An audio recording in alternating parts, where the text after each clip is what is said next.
At precisely 6:42 p.m. on a chilly Thursday evening, Marissa Kane heard the familiar chime of her phone. She sat on her worn leather armchair, a steaming mug of herbal tea in hand, expecting a standard text from her husband, Declan. Probably another excuse about staying late at work, some emergency at his firm that couldn't wait. She reached lazily for the phone, but what she read jolted her upright. "I'm done with this. Moving to Phoenix with someone who actually appreciates me. Check the bank account. You're welcome. Declan." Marissa stared at the screen, heart thudding, fingers trembling. She swallowed hard, eyes narrowing.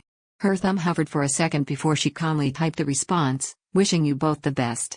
She added a smiley face. Then set the phone down gently and smiled, an expression not of heartbreak, but quiet fury. Declan had no idea. Marissa was 45 years old, a seasoned home designer based in Portland. She had 2 children, Grace, 17, and Leo, 15, who were both away on a weekend school retreat. She and Declan had been married for over 2 decades. From the outside, they looked like a stable couple, him, a senior partner at an architectural firm, her, a respected business owner. But Marissa had known the truth for some time now. Declan wasn't just unfaithful, he was preparing to leave her destitute. The Phoenix girl, as she'd nicknamed the young woman Declan had taken up with, was a part of her plan.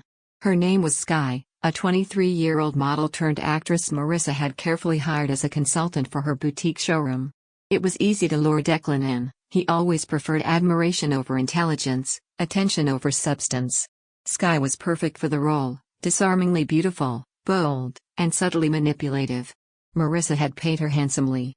For 6 months, Marissa had been gathering ammunition, tracking funds, documenting unusual withdrawals, and hiring forensic experts to comb through years of financial deceit. Declan believed he had outsmarted her. He thought he was moving chess pieces on a board where she didn't even know a game was being played. But Marissa? She was building a different board entirely. That evening, as the wind howled outside her window, she opened her laptop and logged into their joint bank account. Her stomach dropped. Declan hadn't been bluffing. A massive withdrawal, $240,000, was gone, taken just hours earlier. She took a breath and looked around her home. The same home she'd poured years into designing, room by room, from the open concept kitchen to the Moroccan tile guest bath. It wasn't just about money anymore. Declan had stolen something far deeper: trust, time, and dignity. And now, he'd have to pay. She opened a folder labeled Karma Strategy and clicked through tabs with names like shell companies, Mistress Watch, and Plan B.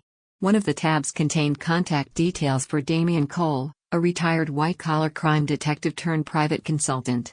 He'd uncovered that Declan had opened accounts in Dubai and the Virgin Islands under different corporate shells. The total funds siphoned exceeded $3.2 million.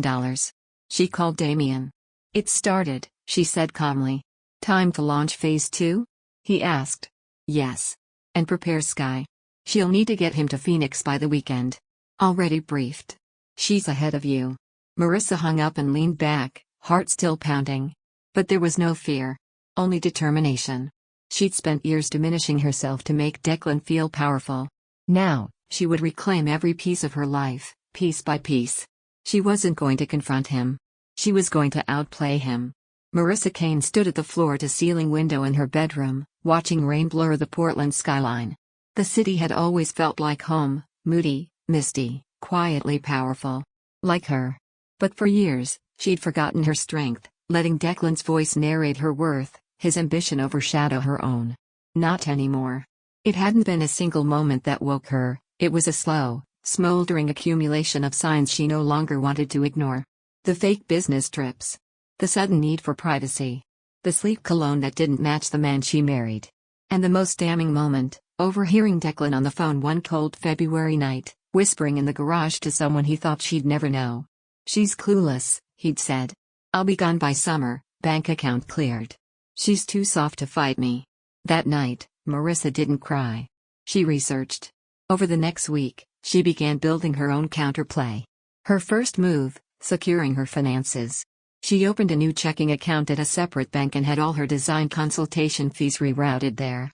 She stopped paying into the joint investment accounts. Small moves, careful not to trigger suspicion. Then came the safe. Declan kept a locked safe in his home office. She'd never thought much about it, some contracts, maybe family documents. But now, it was a treasure chest of answers. She guessed the code after 3 tries. Their anniversary? Nope. His company's founding year? Wrong again. It was Grace's birthday. Figures, he always played favorites when he needed to look like a good dad. Inside, she found passports, flash drives, and a thick manila envelope. She snapped photos of everything. Documents from offshore entities, real estate titles in Phoenix and Nevada, wire transfer records to places she couldn't pronounce. He was laundering their life away. Marissa didn't panic. She printed and stored everything in a waterproof, fireproof case under the guest room floorboards. Then she contacted her old law school friend, Celeste Hartley, a now infamous divorce attorney known for tearing apart financial predators. "I don't want half," Marissa had told her. "I want what he tried to steal. And I want him exposed." Celeste raised an eyebrow. "You sure? This could get ugly fast." "I've lived through ugly. This time, I'm calling the shots." By the end of that meeting, Celeste had assembled a small team, a forensic accountant, a digital analyst, and a private investigator. That's when Damian Cole entered the picture. Damian was ex-FBI, with a long scar down his left cheek and a reputation for sniffing out secrets no one else could find. He took to the task with a soldier's precision, quickly mapping out the web of shell corporations Declan had created. The man was smart. He hadn't moved large sums all at once, but instead built a slow drip system of siphoning funds into smaller, hidden buckets. "Your husband's been planning this for at least 4 years, Damian told her one afternoon over espresso. "This isn't just cheating. This is criminal-level planning." "I know," Marissa replied. "That's why I need you to help me trap him before he disappears." Damian leaned forward, intrigued. "How far are you willing to go?" "All the way. But it has to be legal. I want the law on my side when this burns down." Marissa went home that night and made herself a promise. No more tears. No more second-guessing. She had children to protect and a life to rebuild. The next phase was bold: introduce a catalyst. That's where Sky came in. Marissa had met Sky Harper through a client who ran a local theater company. Sky was bright, adaptable, and struggling to pay her rent. She wasn't just beautiful, she was sharp. Marissa offered her a job: act as a client interested in Declan's firm for a renovation project. Then, slowly, become someone Declan couldn't resist. "But this isn't just a seduction," Marissa explained. "You're going to record everything, every lie, every transfer, every conversation about money. I'm not out for revenge. I'm building a case." "Got it," Sky said with a grin. "You want receipts? I can do that." Over the following month, Sky embedded herself into Declan's life like a dream come true. She flirted at his firm, complimented his vision, asked just the right questions about financial security. Declan was hooked in weeks. Soon, they were sneaking off to lunches, weekend business trips, and, eventually, Declan's Phoenix condo. What he didn't know was that Sky had equipped herself with audio and video tools provided by Damian, disguised as a necklace, a watch, and even a water bottle cap. Every moment was documented, every word captured. Back at home, Marissa played the part of the distracted wife. She left course brochures on the table, hinted at going back to school. She even faked a minor emotional breakdown in front of Declan to make him believe she was unraveling. Declan bought it all. He stayed out later. He started making calls in other rooms. Once, he even called her by Sky's name. Marissa didn't flinch. The more arrogant he became, the more careless he got. And all the while, Marissa's case grew stronger. 3 months in, Damian handed her a USB drive. "You'll want to listen to this alone," he said, the same line he'd repeated each time. But this one, he promised, was different. Marissa waited until midnight, brewed a fresh cup of tea, and plugged the drive into her laptop. Declan's voice filled the room. He was laughing. "She's so pathetic," he told Sky. "Still thinks we're building a life together. Meanwhile, I've got accounts in 3 countries and a getaway plan she'll never see coming." "How much have you moved?" Sky asked. "Over 3 million. Soon I'll close the last one and be free of her drama. She can have the house in her fake design job. I'll be in Phoenix, living large." Marissa leaned back in her chair, watching rain streak the windows again. He had built his escape with precision. But she had built something better, a trap. And it was almost time to spring it. 3 days after listening to Declan's damning audio confession, Marissa Kane sat in the corner booth of a quiet cafe in the Pearl District, her fingers wrapped around a cup of black coffee. Across from her sat Celeste Hartley and Damian Cole. The trio spoke in low, deliberate tones. "He's making his move soon," Marissa said, keeping her eyes on the swirling steam above her cup. "He thinks I'm crumbling. He's already started liquidating the last of our shared investments." Celeste nodded. "We need to time this perfectly. If he moves too fast, the money disappears. If we move too slow, same result." Damian leaned forward. "There's a narrow window. We bait him to act, then freeze everything just after the transfer but before he can move it again." Marissa exhaled slowly. "Then it's time we make him think he's won." The plan was multi-layered. Marissa would continue playing the disoriented, emotionally fragile wife, pulling further back from their shared finances and responsibilities.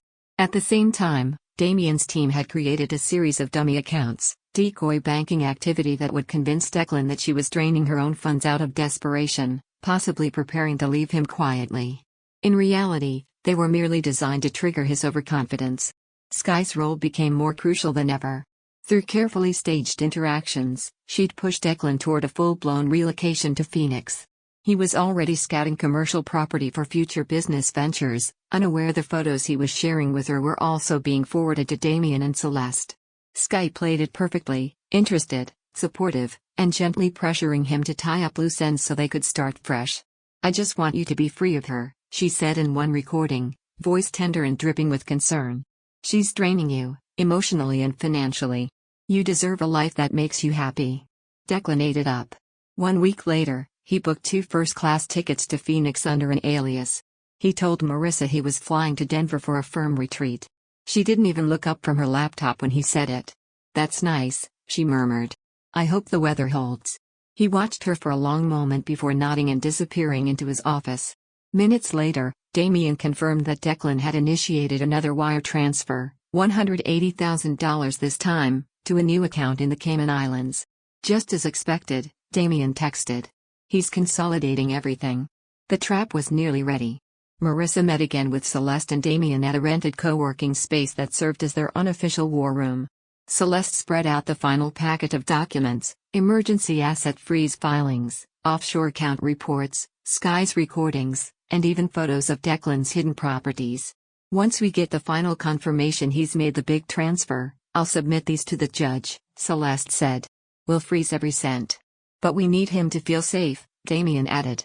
"Which means Skye has to go to Phoenix with him." Marissa hesitated. "That's risky.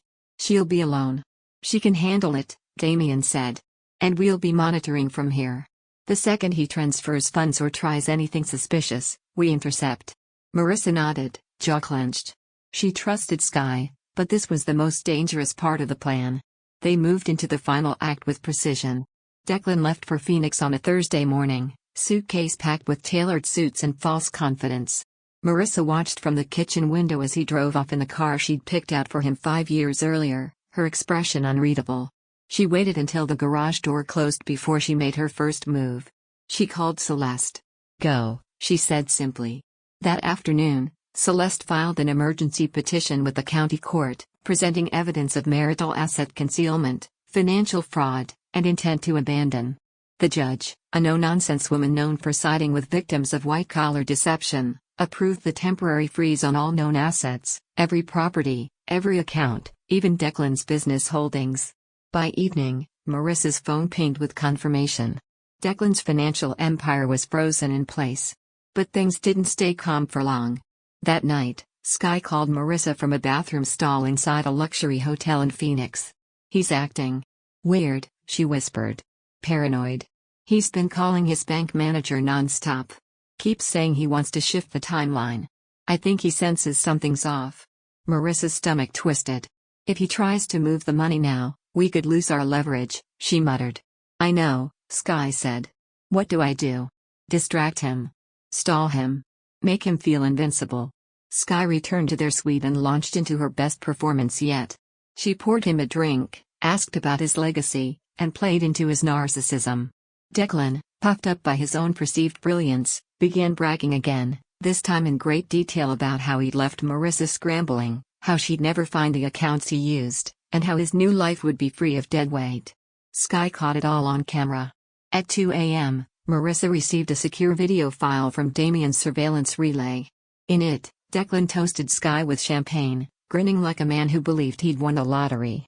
"To new beginnings," he said. "And finally being rid of that woman." At 6 a.m., the final nail was hammered into his coffin.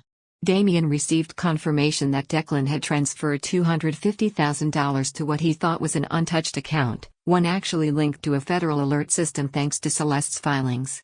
He'd just implicated himself in wire fraud. "Time to vanish," Marissa texted Skye. Skye executed her exit flawlessly. While Declan showered, she packed quietly and left a handwritten note on the bed. "I don't date broke men. S. P.S. Marissa says hello." Back in Portland, Marissa stood in her garden with a mug of coffee, breathing in the cool morning air. Her phone buzzed. It was a message from Damien. "He's alone. He just called his lawyer in a panic." Then another from Celeste, "Court order fully enforced. All assets locked. Accounts frozen. Game over." Marissa didn't smile, not yet. But her eyes lifted toward the rising sun, and for the first time in a long time, she felt warmth not from the drink in her hand, but from the future opening in front of her. Her enemy was disarmed. Now, it was time to confront him. 3 days after Declan's grand escape to Phoenix, Marissa Kane sat in her lawyer's conference room, the walls lined with framed degrees and plaques of courtroom victories. Celeste Hartley stood at the head of the mahogany table, stacking files into a leather portfolio with surgical precision. Across from her, Damien Cole clicked through images on a tablet, property records, bank statements, wire transfers, and still frames from Skye's hidden camera footage. Everything was neatly categorized and time-stamped. Together, it was enough to bring a seasoned criminal to his knees. "This is airtight," Celeste declared. "No judge in the state will look at this and see anything but intentional fraud."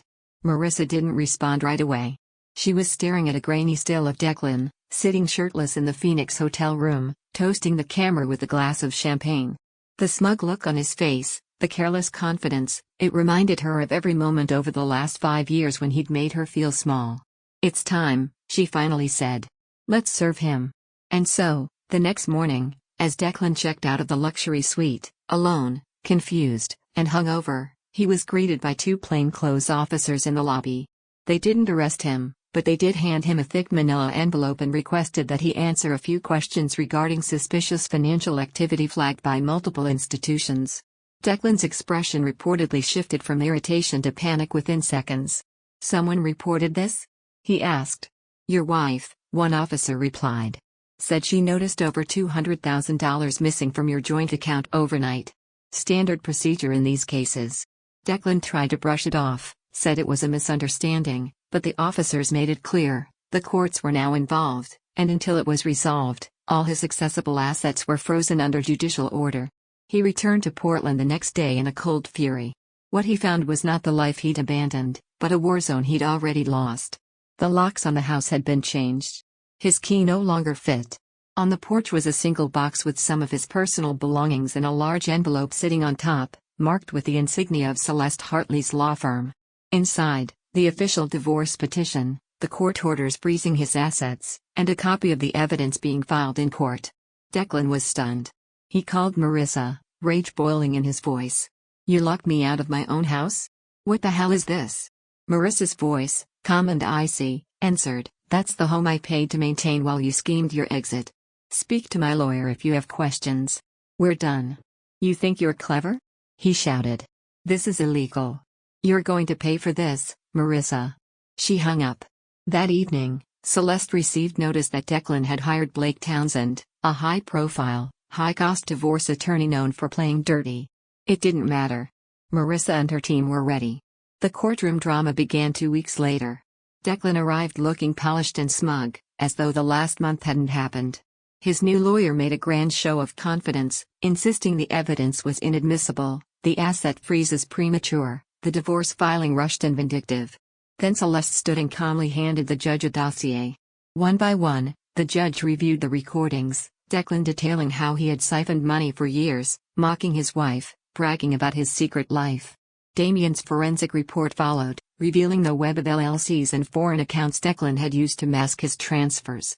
Property records proved he had invested marital funds into condominiums, land, and businesses without disclosing them to Marissa.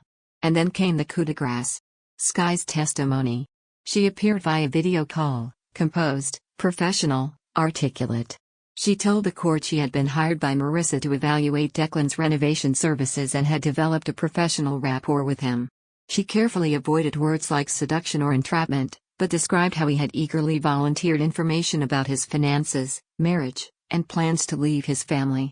The judge raised an eyebrow. "Mr. Kane, is there any part of your wife's accusations that you contest under oath?" Declan stammered. "She tricked me. She had someone spy on me."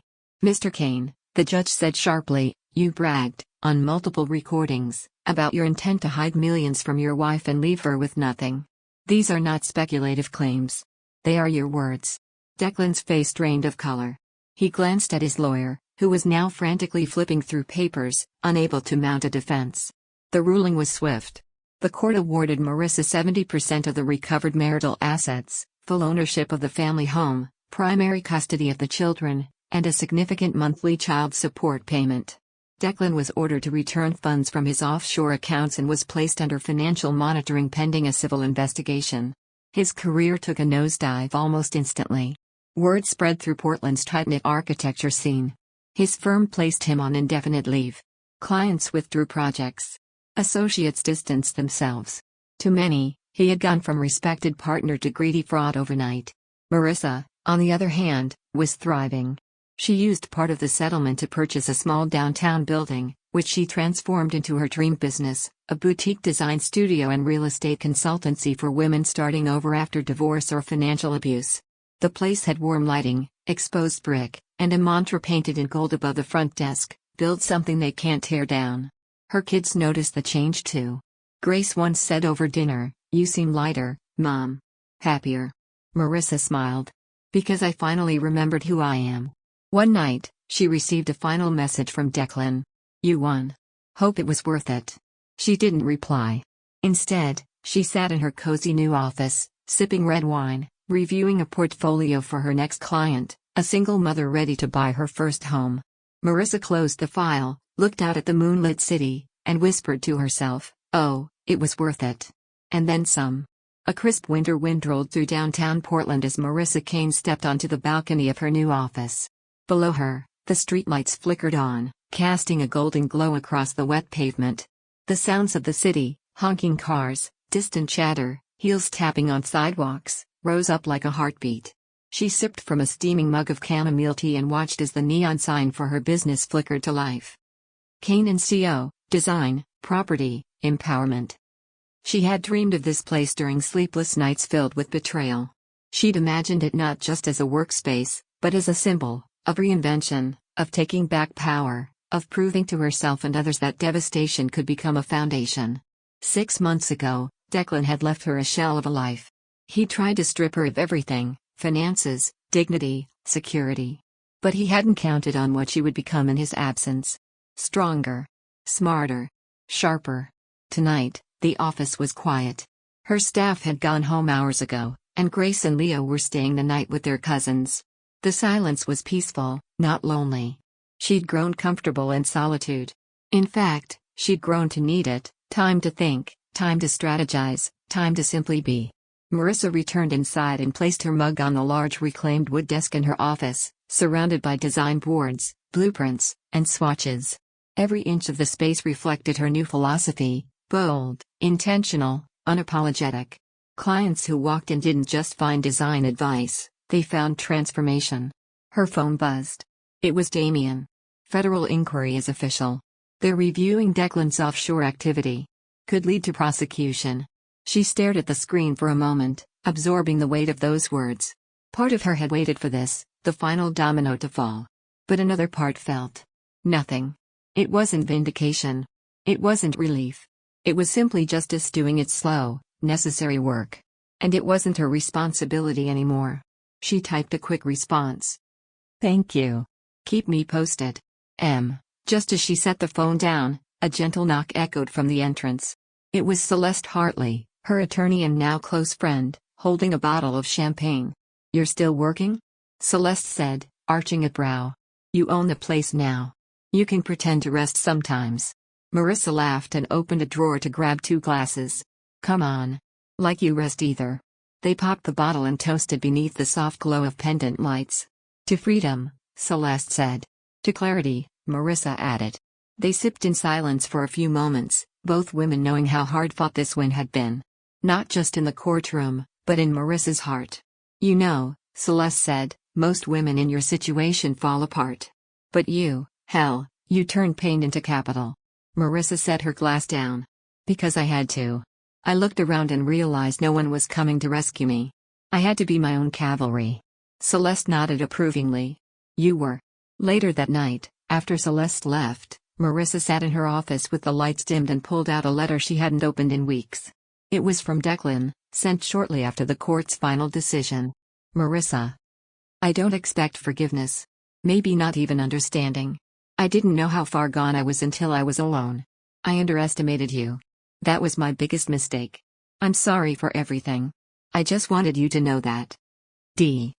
She folded the letter slowly, then placed it in a drawer beneath old business licenses and out-of-date client contracts. It no longer mattered.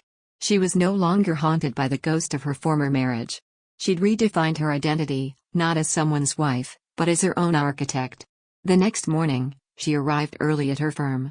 The winter sun spilled across the hardwood floors as she prepared for a new session of her empowerment series. The program, Ground Up, had quickly become a cornerstone of her business, offering free workshops to women navigating divorce, job loss, or major life transitions. The women she met through the program were raw, resilient, and hungry for hope. Just like she had been. And every time she stood in front of them, sharing her story, strategically and selectively, she saw the flicker of fight return to their eyes. Today's workshop focused on financial fortresses: how to protect personal assets, understand hidden debts, and build financial independence even while emotionally recovering. Marissa walked them through everything she wished she'd known 5 years ago: how to read a bank statement, what questions to ask an accountant, and how to vet a lawyer who wouldn't condescend or sugarcoat. During a break, a woman named Evelyn approached her. She was in her early 50s, dressed in a worn peacoat, with calloused hands and tired eyes. I used to think starting over was for people in their 20s, Evelyn said. But hearing you talk, I feel like maybe I can do it too. Even now? Marissa smiled and placed a reassuring hand on her shoulder. You're not starting over. You're just building something new, with stronger materials. After the workshop, Marissa returned to her office and gazed out the window again. Snow had begun to fall, soft and delicate at first, then thick and confident. A new layer settling over the city. She thought about Grace and Leo. About the life they were building now, more honest, more connected. She thought about the first time she'd cried over Declan's betrayal, and how those tears had dried into determination. Most of all, she thought about the version of herself who had once accepted less than she deserved. That version was gone. Marissa Kane wasn't just free. She was formidable. She returned to her desk, opened a folder labeled Expansion Plan, and began outlining her next project, a satellite location for Kane & Company in Seattle. Another beacon. Another safe place for those ready to rebuild. As she drafted her notes, her phone buzzed with a message from Grace. Hey Mom. Just wanted to say, I'm proud of you. Marissa paused, letting the warmth of those words sink in deeper than any court victory ever had. She replied simply. Thank you, sweetheart. I'm proud of us. Then she looked out at the falling snow one last time, smiled to herself, and got back to work. She had an empire to build.